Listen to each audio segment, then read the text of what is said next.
In the last unit, we talked about Jesus as the herald of the kingdom, that his life, his ministry, his death, his resurrection are all ways of opening up and making real the kingdom in our world.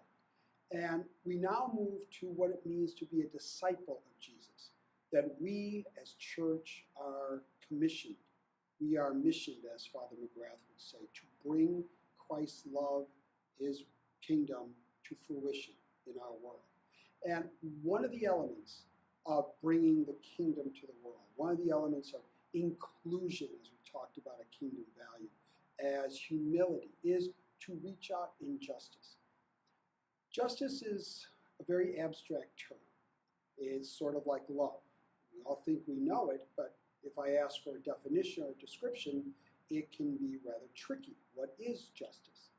Well, I'm going to propose a theory of justice, and we'll go on later to apply it to different situations. But let's first get the conceptual framework. Aquinas said that justice is giving to each person what is due them, what is owed them, what they can expect, because it is the right thing to do. So for instance, if any of you earned a 96 on tests, on projects, participation, you were hitting it out of the ballpark, and you clearly had a 96. But for whatever reason, I, at the end of the semester, just decided, no, I'm going to give you an 85. That would be unjust, because you were owed. A 96 was due you, and I arbitrarily took that away from you. That would be an injustice. If you steal another person's car, that is an injustice. They paid for that car. It is owed to them, and no one has a right to just take it from them.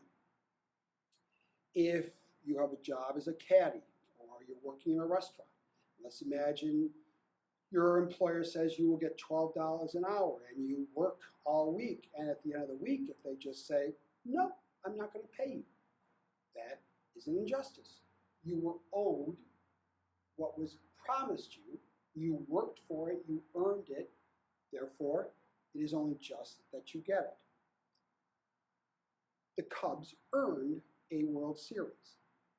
They won the games. If, and hypothetically, of course, at the end of the season, the commissioner were to say, no, I'm taking away that World Series trophy, and I'll just decide to give it to some other team.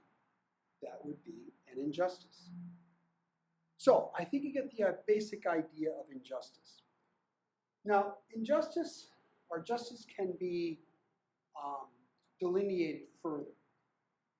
There's one category of justice called particular justice, and this is the one we're probably the most familiar with. Particular justice is what an individual or a group owes to another individual. So imagine for a moment that you've gone out for a sport and you've really worked hard and you've earned it. You've done all the plays correctly, you've been responsible, you've done everything to the best compared to your teammates. And the coach just decides, no, my friend's son is trying out for the team, therefore I'm going to let him be the starting quarterback or the starting left guard.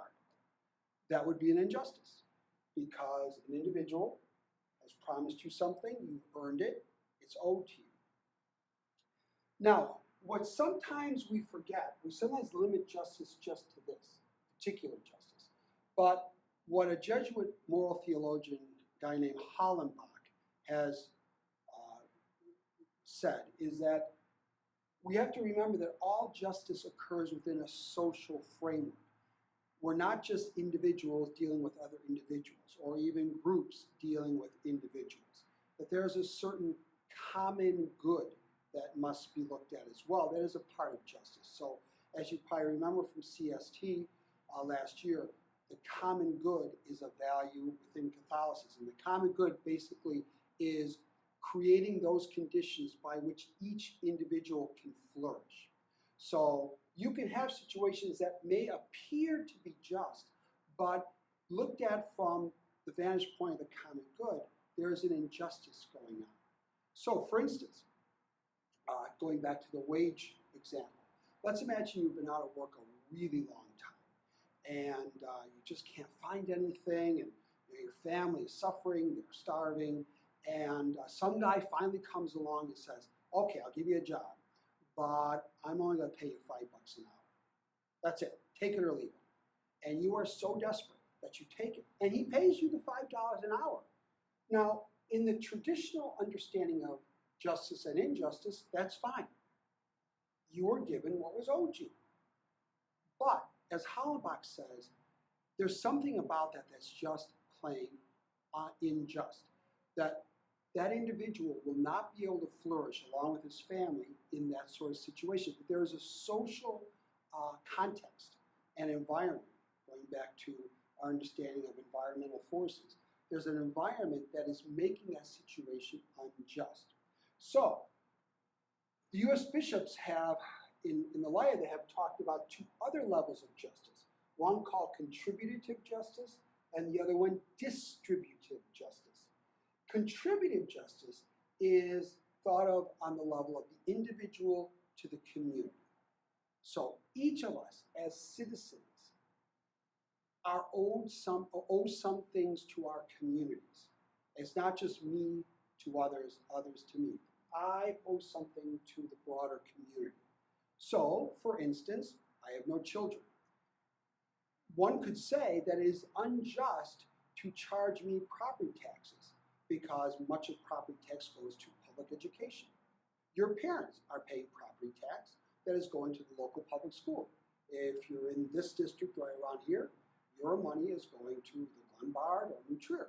You don't go to Glenbard or New Trier. There are some people that say that is unjust. I am being made to pay for something. That is not right. But with contributive justice, I have to think about the broader community. I have no children. But that doesn't mean that I don't owe education to the next generation, to the environment.